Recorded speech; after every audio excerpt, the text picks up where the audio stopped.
The new channel.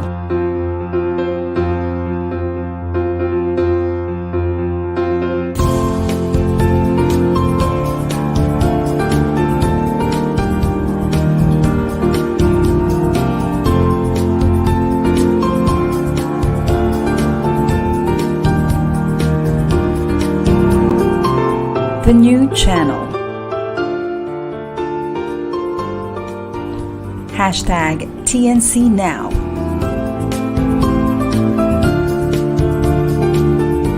The views, opinions, and insights expressed in the following shows are those of the host, producers, guests, and viewers. They do not necessarily reflect the position of the channel. Viewer discretion is advised. Hello and welcome to the new channel. Our passion transforms an entire community that sees all things new. I am Gianne Janiola, streaming live from the City of Pines. Join me as we travel overseas to check on our Filipino nurses this afternoon for part 2 of 5 of the Frontline, only here on TNC.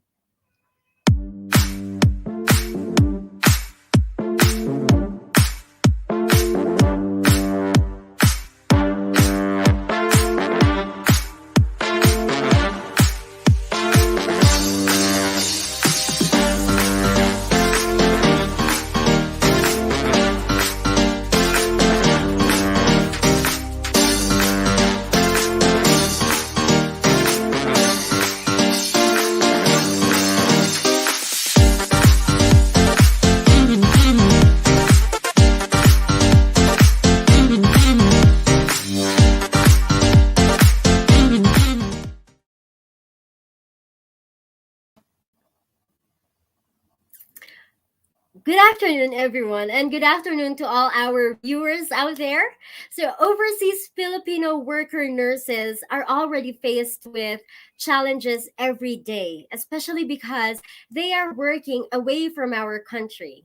They worry about their safety while working, and at the same time, worry about their families back home here in the Philippines. So, a lot of changes have been implemented in the hospital to address staffing problems both here and abroad. And some of our nurses are being pulled out from other units to another department, and leaves were also canceled. A lot of our OFWs were not able to come home this year, also last year. So in this time of pandemic, they are forced to find means to adapt to the present situation.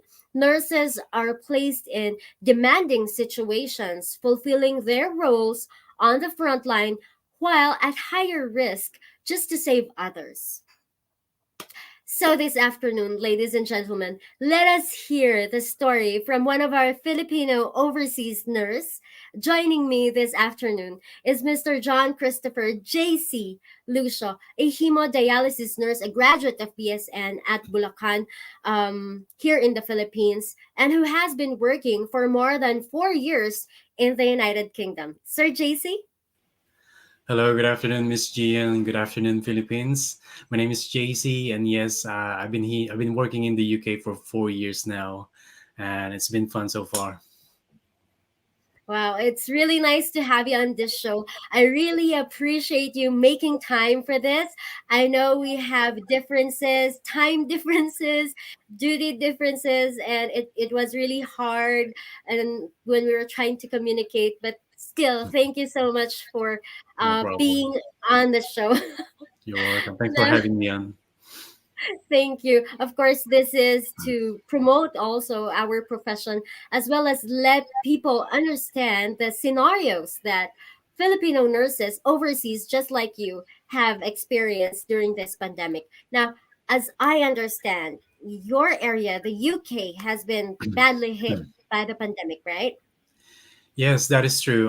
Because I believe, apart from China, one of the Mhm. massively hit continents in the world is the Europe, and of course, UK was part of it, but we are still adjacent to the European continent, and UK was badly hit during that time, so it's been very difficult maybe until now, I would consider that UK is still badly affected.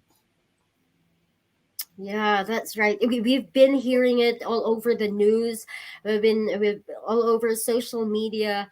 So during that time, how did you cope during the surge? Well, I would say it's been very difficult for everyone. Well, me Mm-hmm. personally, even though I was not actually in the front line that time, because I am personally considered as a high risk staff because of Mm-hmm. asthma. And during that time, I was taking steroid to manage my asthma. So I didn't get the chance to really get my hands on to the patients who were positive with the COVID. But I have different stories from my friends and the people that I know, from my colleagues, not only in our trust, but also in other hospitals, especially in London, how badly they were affected.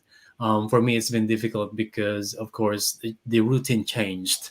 And since I Mm-hmm. needed to isolate for like 4 months, um, we just stayed at home. And of course, we gained weight, and then the overall health status has dropped for me personally. But Mm-hmm. like every other nurses all over the world, it's been quite a challenge. All right. Well, uh, yes. Also, here in the Philippines, it has been a challenge for all the nurses since last year. I think it goes both here and abroad. Staffing problems. So, were you, or if not you though, do you have friends whom you've really witnessed who were pulled out from one unit to another just to augment the staffing during the pandemic? Well, I would say me personally, I am not actually, I would say quite lucky, but because I want to help, of course, but maybe that's for my best interest as well, because Mm-hmm. I'm a high risk staff. That's why I didn't get the chance to work at the very front line during the COVID season. But I do have lots of friends who are Mm-hmm. actually experiencing that. They needed to move from one department to another just to support the staffing need Right. for the COVID situations. So it's been difficult for them. They have different routine, they have different skills, and you have to learn the skills required for that different area for you to be able to Mm-hmm. work properly and deliver the same service required of you. So it's been quite difficult. Sometimes you will just find yourself in a situation that it's not that easy to say no, even though you have the option to say no. If you're not happy, if you don't feel comfortable and competent to do it, you can always say no. But sometimes you will just find yourself in a situation that you are caught. But the only thing you can do is to really step forward and help the people, not only your colleagues but also the patients. Absolutely. It also happens here. It's like we have our own units to take care of. Like for me, for instance, I stay in the OR theater, but then there are times when we are being asked to station the triage area. So at times, deep inside, you really don't want to go. But there's this, as you have mentioned earlier, there's this like unspoken um responsibility or duty That's that true. you really just can't say no, and it's Yes. really been hard. Yeah. Yeah, that's true. As I said, we have the option here, but sometimes Mm-hmm. um you have this fear at the back of your mind that Mm-hmm. people will make you feel sorry for saying no. And in some situations, that is true. It's just sad that I think it's not only an isolated case here in the UK, but different parts of the world in which there are groups of people. Depends. It doesn't necessarily mean that it matters what their nationality is, but there are Mm-hmm. some group of people who would prefer to actually just be on the managerial part of things and not Mm-hmm. be on the floor. People who would find it very easy to say, I'm not happy, I am not comfortable doing it, I am at risk, I feel anxious. You would know that this is not a typical thing for Filipino to come up with those reasons, but there are some Right. group of people who would find it very easy to say no for whatever reason they can think of. Um, if it's true or not, we cannot say, of course, because we always want to recognize people's concern as a professional. If they are not happy, if they are not feeling very good about doing things, then no one should force them to do that. Right, right. But I think that's also one of the good qualities of nurses and Filipinos in general, because we are very resilient people, right? So one more thing, Sir JC, were there enough PPE or personal protective equipment provided and other resources to protect yourselves as nurses? Were there enough of this provided during the pandemic or during this time? I would say this time it's a lot better compared to the last year or the first year that we Mm-hmm, had the COVID surge. Before, I remember some countries are mocking the UK for only mm-hmm, wearing like a plastic apron in which your shoulders and your entire arms are still exposed, even your mm-hmm, neck, and everything you've got is just a pair of gloves, plastic apron, a mask, and face shield, and that's it. During that time, other countries are already covered, fully clothed, mm-hmm, fully protected. Whether it's a raincoat or whatever protective equipment that could be, at least they are protected. But here in the UK, I'm not sure how accurate the information is, saying that the study says that that is enough. The apron and the mm-hmm. gloves and the face shield and mask is enough. I don't know how accurate that information is, but there was an issue about supply before. Um, Again, now it's better because the cases are not as high as it were. So Mm-hmm. people are now well supplied, and different manufacturers have already coped with the demand. Because before, I understand that it was a worldwide issue when it comes to the Mm-hmm. supply and manufacturing. But what's important is now the people or the healthcare workers are somehow protected, and I am personally happy with that. Okay, well, that's great. That's really great news. Yes, during the start, I guess every country had a problem in terms of securing your personal protective equipment. Even big countries had a problem with that. And from the way you've mentioned it, at least as I understand, this is for everybody. It wasn't just for a certain ethnicity. It wasn't for a certain people, but this was happening all over. Is that right? Yeah, that is true. It's not only about certain group of people. I'm talking Mm-hmm. about like general population of the healthcare workers in this country. Mm-hmm. If a Filipino like me needs to wear this, then I should have it. Mm-hmm. And if others can have it, I should have it as well. Mm-hmm. So I would say overall, with in terms of using or utilizing the supplies available at our Mm-hmm. disposal, it's available for everyone, not only for a certain group. Because otherwise, the managers or the people involved, they will actually be responsible or liable if there's an issue about inequalities among usage of the supplies or PPEs among staff. Right. Well, that's great news too. That's pretty nice to hear. Now, during the past year or up until this year, did you ever catch the virus, or did you have any experience catching it? Well, fortunately, I haven't caught it yet, but Mm-hmm. I'm very thankful that we are well vaccinated. It's not an Mm-hmm. issue. It's not quite challenging to be vaccinated here in this country because it's Mm-hmm. available for everyone, and healthcare workers are like on the second line. I remember because it changes through time. At some point, Mm-hmm. we were like first line or second line. I remember I think at the moment the first line are the high risk one, and All then right. second line will be the healthcare workers that applied for the first dose, second dose, and even for the booster. You just have to book yourself in. You walk into the vaccination center. In my case, that's one of the buildings in our hospital because I'm a healthcare professional.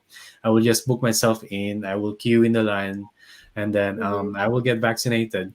So just for additional information for people who are like highly at risk of acquiring or catching the virus, they have Mm-hmm. three primary doses. So All first right. dose, second dose, third dose, and then they will have their booster after that. So they will receive 4 doses. For normal people like us, like me, considerably, I had two primary doses, and I had my third dose already since I am a healthcare worker. So so far so good. In the Mm-hmm. households, no one is affected. We haven't caught the virus yet, but we're just maintaining safety measures to be able to Mm-hmm. be, keep ourselves safe and away from that. All right. Well, that's really nice. And I guess the vaccination is also free because here in the Philippines, it's free, right? Yeah, yeah, it's free for everyone here.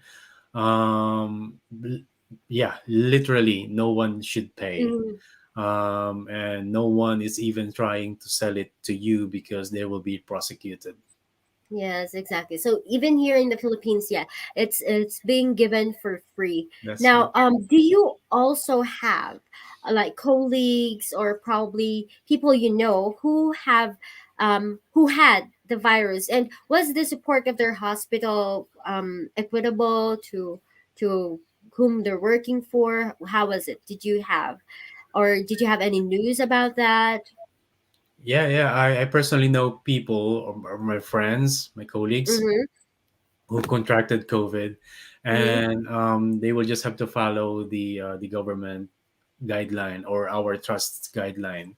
So, for instance, in my hospital, if you will contract COVID, you will have to isolate automatically. Okay, because Okay. we regularly do our swabs like weekly basis or every other week. For some Mm-hmm. institution, for us it's every week, and every other week depends where you work.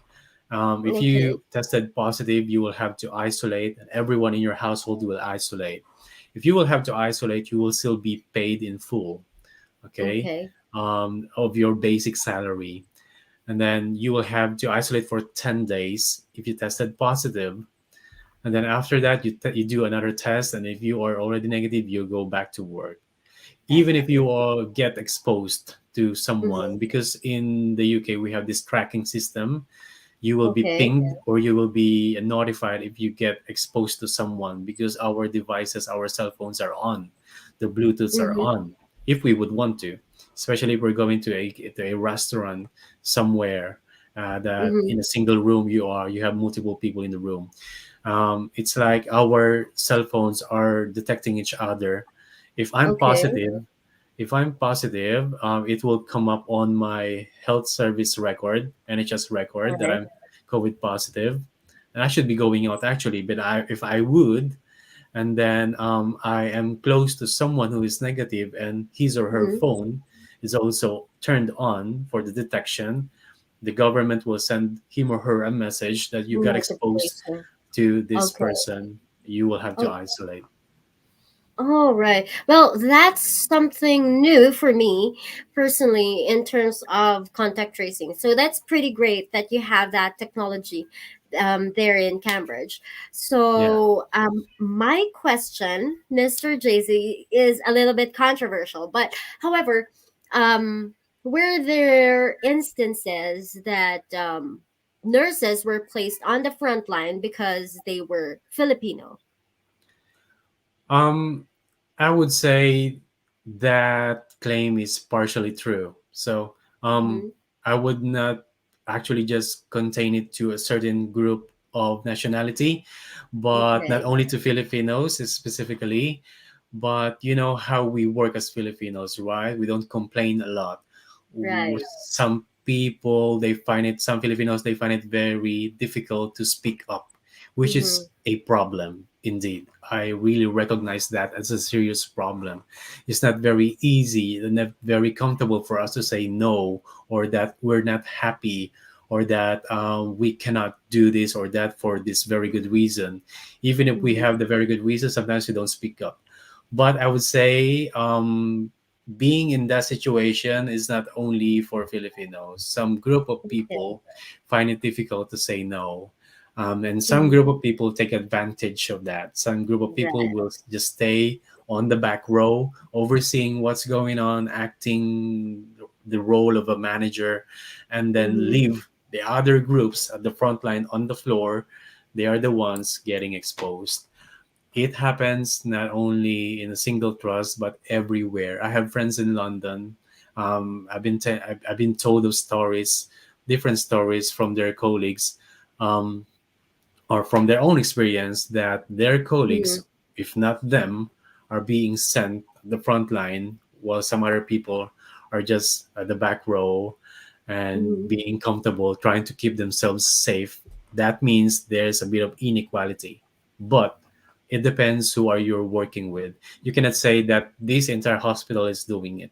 It could be just Mhm. one ward, it could be just one department in that hospital.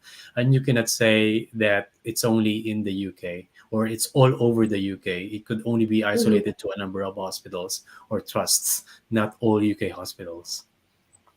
Wow. Well, that's really nice to hear coming from you who has been staying there for more than 4 years already, or should I say less than 5 years actually. For so that's a really great news. I think you've really been lucky as well in terms of your on the hospital, your employer, everything. So I'm happy for you with regard that. Now, Thank you. based on your experience, how different is being a nurse overseas as compared to being a nurse in the Philippines? How different is the experience? I would say it's massively different, but both situations has their own advantages. You cannot say that UK nursing is a lot better. You cannot Mm-hmm. say that Philippine nursing is a lot better. They are Mm-hmm. both good. Well, Philippines is a third world country, and you know what that entails. UK is a first world country, and UK is probably, if not the best, one of the best healthcare delivery system in the world. Mm-hmm. But it's not perfect, right? So in terms of difference, there's a massive difference. You cannot say, because this reminded me of one of the videos that got viral like few months ago about a Filipino nurse working, if not in Canada, other countries, Oh saying yeah, I saw that. you saw that one, that Philippine practice is sort of useless. If not useless, it's very poor or maybe Yeah, I saw that unnecessary, video too. which have gathered lots of different comments, mostly negative Uh from huh. nurses all over the world. And I think Exactly. no one should do that. That's why I would like to highlight that differences are differences and they should be respected. They have their own Uh-huh. advantages, have their own disadvantages. My Mm-hmm. experience working back in the Philippines helped me a lot to become Mm-hmm. competent and confident in what I'm doing here, because Mm-hmm. nurses in the Philippines are like nurses in the United States. We are more involved in programming, in designing, in creating the care Mm-hmm. we provide to the patients. We are more involved in assessing them. We are more involved in taking care of them medically and not just in the nursing perspective. But here in the Mm-hmm. UK, for the knowledge of our viewers as well, we are a bit held back in terms of managing the patient. For example, Okay. in hemodialysis, we are not encouraged, though maybe we can do this, but we are not encouraged to do like auscultations or listening to the breath Okay. sounds. Where back home we do everything, assessing fluid retention from around the eyes, through the neck, around the chest, around the lungs, through the back, of course, the legs, the swelling and everything. Of course, we can Mm-hmm. do it here, but the auscultation, we don't need to do it in this country. Mm-hmm. Back home, you would always want to do that. You will rarely see a nurse in this country wearing or having a stethoscope wrapped around the neck or shoulder. Oh, I planned of bringing like a Litman, the stethoscope from the Philippines, to use here, but I realized no, I won't be able to use it we're not anyway. gonna use it. Yeah, we only have one or two in our emergency trolley, and you can use it if you want. But overall, um, learning how to practice nursing in a first world country Mhm. is a very good experience. It's a very good opportunity. If someone could take advantage of that, then go for it. Working in the Philippines will help you really become a very competent, like the guerrilla way of doing things. Here in this country, you have different people to do different jobs. You can concentrate on your work as a nurse. For Mhm. example, cannulation. You can always cannulate and insert a infusion or IV line infusion catheter. But you Mhm. can, if you're busy, you can call the physician assistant, we call it. They can insert it for you. They will come to the ward, ask you who needs insertion, and they will do it for So you. they do it. But you as a nurse, you can do it, given that you have done the training to do it here in this country. Mhm. Because all the trainings we have back home, they will not be recognized as valid. You have to gather different set of work papers or paperworks or what I call is competency papers for you to be able to be signed off to do this or that. Okay, well, thank you for that sharing, and thank you for the idea that you have shared to us. Of course, a lot of our viewers, a lot of our nurses are also wondering what the setting really is when they get there. And overall, then, what was the biggest challenge you had as a nurse working overseas during the pandemic? What's your biggest challenge? Well, for me, actually, the biggest challenge is to be away from your home. So for me, Mm-hmm. Philippines will always be my home. I understand why people would choose to stay here in this country because we have Mm-hmm. different situations in life. A very good Yes. example and very obvious example is if your province in the Philippines is somewhere that is being flooded every time, why would Mm-hmm. you go back to that place when every year you have to work around moving your stuff to the second floor or other evacuation center whereas you have the option of staying here in the UK where there is virtually no flood, virtually, because there are still some areas that are being flooded nowadays, even before they're not being flooded, but now they are flooded. But what I'm saying is for some people it's more comfortable living in this country, but for some like me, I would say I will have more freedom, more mobility, more a bit of luxury living back home in the Philippines. So for me, the biggest challenge really is to maintain the lifestyle that I had Mm-hmm. before coming here to the UK, in which I can always climb mountains, go to the beach 1 to 2 hours drive, explore the nature. Um, it's very easy to do and you don't have to spend much. Even though I was working as a nurse back home, I can finance myself in doing that because for me, you just have to do it simply. You don't have to be grand, bonga, so to speak, in doing such thing. You don't have to spend much. But in this country, first of all, the weather. Maybe I think I've told you before that I have never swum in any beaches or any single beach in this country because it's cold It's water. cool. And they are not as pristine as the Philippine beaches. And when I say that, I really mean it. Some of the beaches are brown. You can Mm-hmm. only just walk through them. You cannot swim because you won't be able to see, or maybe you will have brown sand on your shoulders when you get off the water. But yeah, I've only done it once in France because France is like closer to the equator. There, it is warmer Mm-hmm. and better Mm-hmm. weather in general. And here it's usually cold, especially this time of the year, winter time. You have to heat your car before you can drive off to make sure that there's no snow on your windshield. um, and you always have to wear different layers or lots of layers of jackets or clothing just so that you can manage to stay out for good. So for me, that's the biggest challenge, to be away from the family whom I'm always with when I'm going out, because I have a close tie with my family at hindi naman kami binabaha. Somehow I have managed to establish some sort of passive income back home. So maybe in few years time I will take the move to go back to the Philippines with my family. Really go back. Okay. Well, we'll be excited to have you home Thank you. as, of course, one of our renal nurses. And of course, Sir JC, thank you so much for your time. Thank you for sharing your experiences to all our audience. Our OFWs leave the country for various different reasons. Sometimes it's um, economic, financial. So, but whatever they have, they really work hard for it. Now, we really appreciate your time, Sir JC. We really appreciate you showing up for for the show. And do you have any inspirational messages to all our nurses and for some nurses who probably want to go to the UK anytime soon? Well, first of all, to all the nurses, to my colleagues, I want to thank you, everyone, for all your hard work, especially during this time. I know people don't appreciate us as how we are actually giving impact to this world. And I want to thank everyone, not only, of course, myself, but every nurses, not only in the UK, but especially in the Philippines. Thank you for doing a very good job, excellent job in serving our people. We know that this is our calling.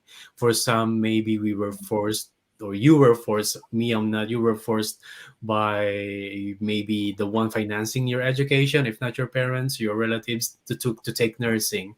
Even if for sure you had an appreciation on how important our job is.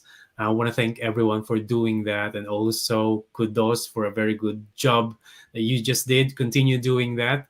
Um, Even if we're not receiving much appreciation from other people, it's not about appreciation, right? It's Mhm. about us feeling good that we have extended the life of someone, if not everyone, and live a better life, make this world a better place to live. And for the nurses who are planning to go to the UK, I wish you all the best. It's not a very easy thing to do to come to the UK, considering all the examinations that we need to Mhm. take to be able to become a UK registered nurse.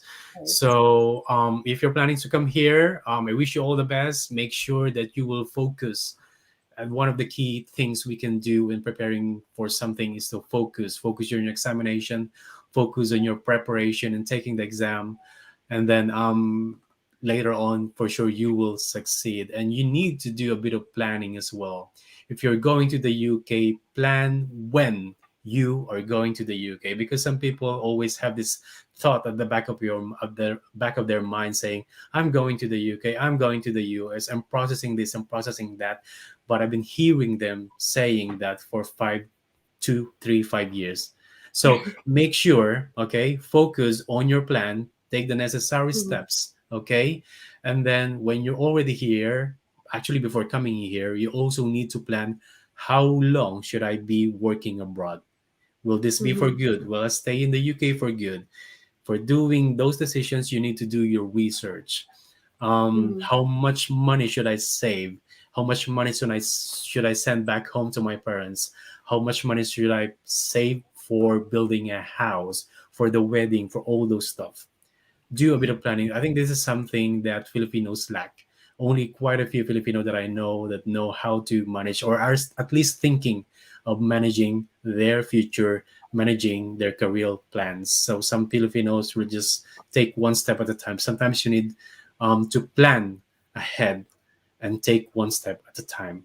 So all the nurses and all UK or whatever OFW nurses, thank you everyone, and I just wish you all the best. Keep yourselves healthy and safe because the world needs us. Wow, the world needs nurses. Thank you so much, Sir JC. Now, before I let you go, let's read some shout outs. This afternoon, I have seen Mr. Paul Paran. Oh, hi, Sir Paul Paran. And Miss Hello, Sir Paul. Fechua. There's Stoner Hanyola. Oh, that's my dad. Sanctuary Sanchez, hello and good afternoon sa inyo. Sir Jomar Agabe Ubagan, good afternoon. There, very good daw. Hello for everyone. Yes, Ayan. Filipino sirs, And Filipino of nurses course, is the if best. you would want to follow also Sir JC, he has his own he has his own what do you call it? YouTube channel. YouTube channel. Yes.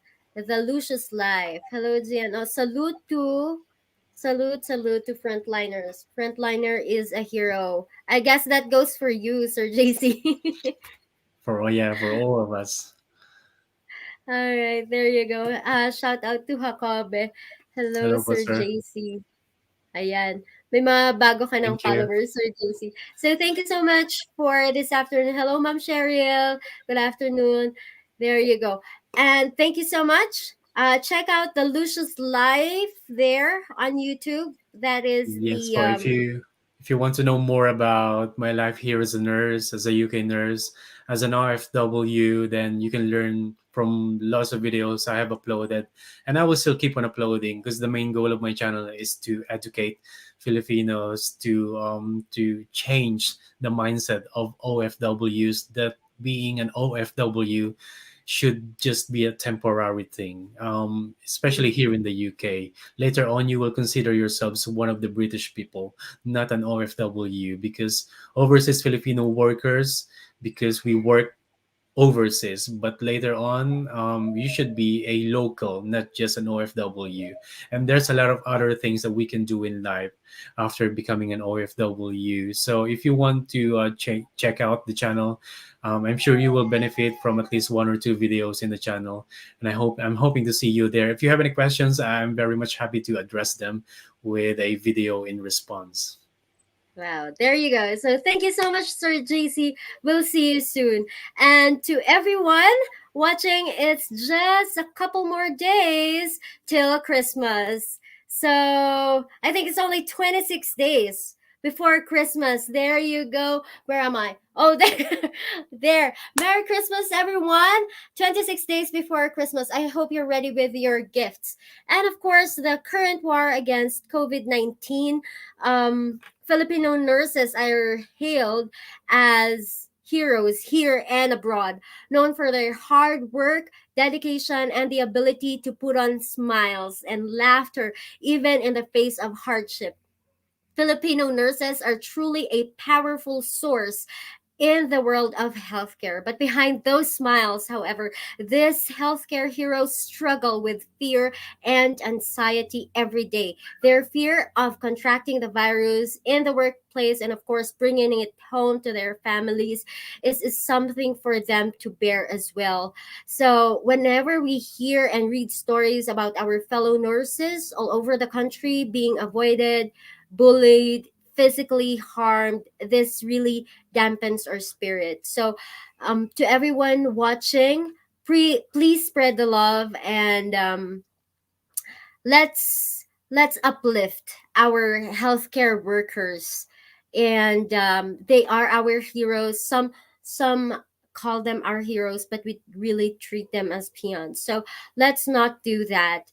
Sweeping with COVID-19 sweeping the globalized economy, the Philippine will always be the number one supplier of nurses all over the world. So, to all our nurses, thank you so much for your hard work. Thank you for providing care to our patients. And of course, I'll see you again, guys, on December 13 for the part 3 of 5 of the Frontline, only here on TNC. Have a good one.